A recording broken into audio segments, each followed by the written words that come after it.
ผ่านบุญเฮ็ดลาบบางในเนาะตัวนี้น้อยจ้ะเท่า2 นิ้วแหละกับกระหอกเนาะลาบทั้งสองเลยใส่กันเลยทุกคนนี่ฝักยาวๆไป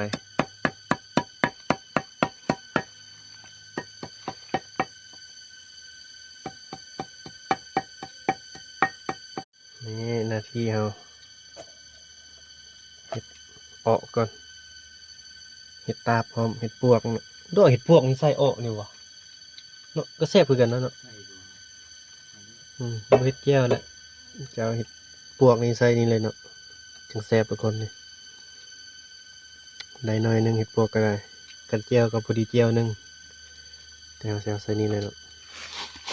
อยากชอบบึ้งมากงูไม่ว่าเห็นบ่ บ่าวตุนเขาจำน้ำตาลหิวแห้งห้องท้องไปก่อนถ้าแต่งกินแล้วเนาะ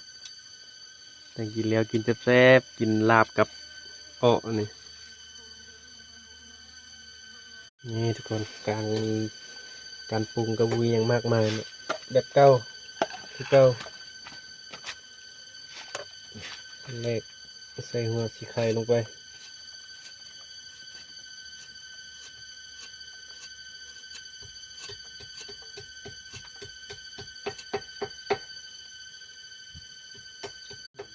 หัวคาเนาะใส่เลยเป็นอย่างหัวคากันใส่ยังไงก็แซ่บกินอยู่ปลา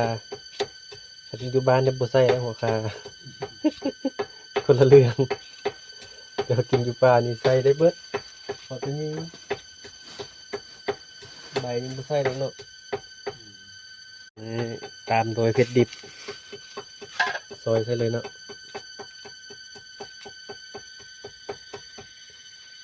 ใส่3-4 หน่วย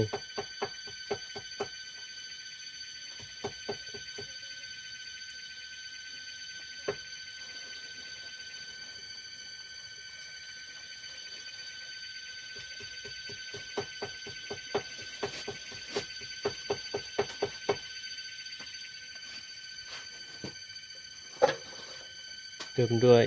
ผงชูรส